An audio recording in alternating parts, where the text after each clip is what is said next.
So, in tonight's lecture, let's go through a few prophets. Let's go through a few imams. Let's go through a few companions. And in fact, let's even talk about the wife of the prophet and see how many people did matam, how many people caused blood to come out, how many people self-harmed. Right? Like I said, the purpose of tonight's lecture is just to prove to you that self-harm in our religion is allowed through Quran, Hadith and Sunnah. Whether you do it or not is a completely different choice. We begin with Nabi Adam, the father of mankind. When Nabi Adam was separated from his wife, and when he had received news that his son had been killed, he was in a lot of grief. He cried for many, many years. Nabi Adam cried so much so that it has been narrated in Ma'arij al-Nabuwa, chapter 1, page 248. What does it say? The exact words. Nabi Adam alayhi salam used to smash his hands onto his knees so hard that you could see the bone from his thigh. Something that isn't allowed in your religion. How hard do you have to slap your thigh that the bone becomes visible? So the first prophet Allah sent cried for his sons and self-harmed in his grief, and the books of history have narrated it. Second, what about our prophet? Has our prophet ever done anything like this? Has Rasulullah ever striked his chest, his face, his head, or his thighs? Let's see. 4 references where Sahih Bukhari, volume 9, book 92, hadith number 446, Sunan al-Nasai, volume 3, page 305, Sahih Muslim, volume 1, page 291, and the Sunan of Abu Anwa, volume 2, page 292. 4 references. What do they say? All 4 of them say that after the battle of Uhud, when the uncle of the Prophet, Hazrat Hamza alayhi salam, was killed, the Prophet used to strike his thigh with his hand continuously. So first Nabi Adam, now we've got Rasulullah. Ya Rasulullah, you bought this religion. The infallibility of the Imams is a question that some may not believe, but every Muslim believes that the Prophet was infallible. The Prophet didn't make mistakes. The Prophet lived his life pure perfection. Well, 4 of your books here are saying that the Prophet used to strike his thigh in grief of losing his uncle Hamza.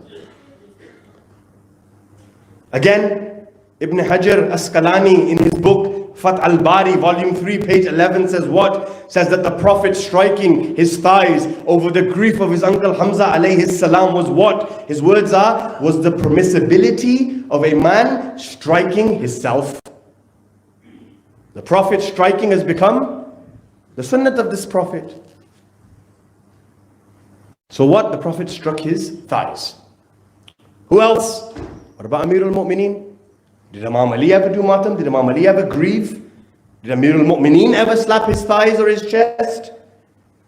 Tofa Ithna Ashari, a book in Urdu, is a book that was written by non-Shias to attack Shias, right? This book was published in Karachi.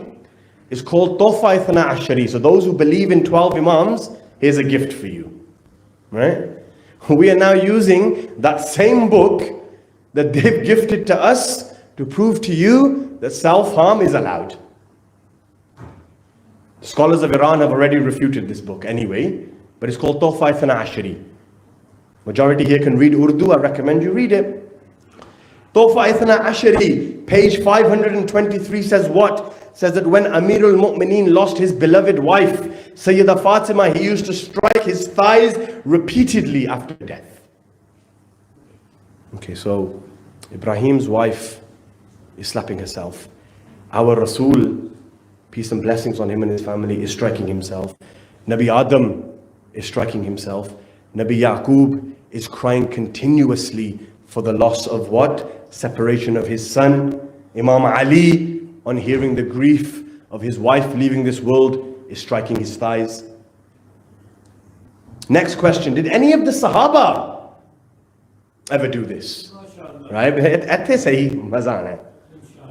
Right? You may not believe in Imam Ali, you may not take the words of Nabi Adam, Nabi Ibrahim, you may not even take the words of Allah. Lekin Toheen Sahaba, Nana nahi si bardasht karna. These were the followers of the Prophet. They were the followers and the companions of the Prophet.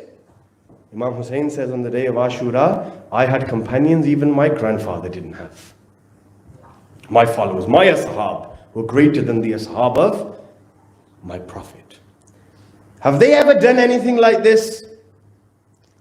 Musnad Abu Awna, Volume 2, page 141. Sunan al-Nasai, Volume 3, page 12. Sunan Abu Dawood, Volume 1, page 244 says what? Says that the companions of the Prophet after the battle of Uhud used to strike their chests and their thighs in grief of the loss that they suffered from Badr and Uhud. Chalo Anbiya nu to chhaddo. The companions are now doing it. Where do you take your religion from? The companions, right? Adalat Sahaba. They were all just. They were all right. They were all true. Four rightly guided. So the rightly guided are now slapping their thighs and their chests in grief. And you have a problem when we cry for Aba Abdullah al-Hussein? Okay.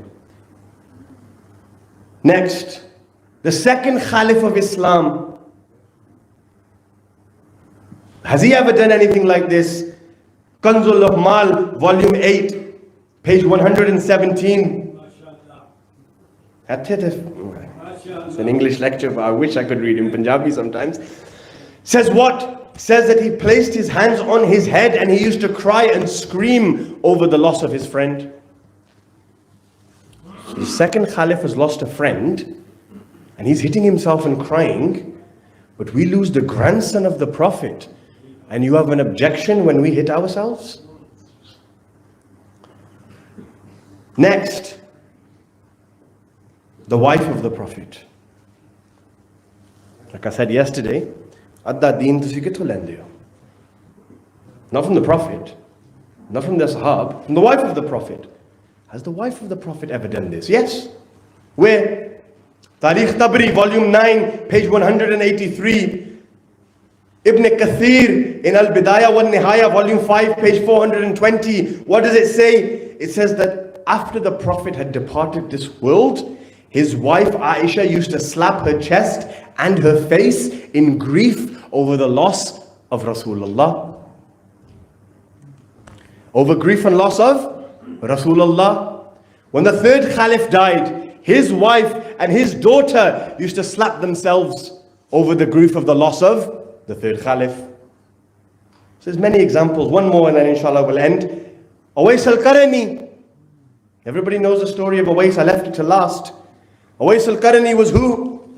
He was one of the companions of the Prophet and Amirul Mu'mineen. But unfortunately, Awais al-Qarani never saw the Prophet in his life, right? Awais loved Rasulullah so much, right? What did Awais do in the battle of Uhud when Rasulullah was struck? He was struck so hard that one of his tooth fell out of his mouth.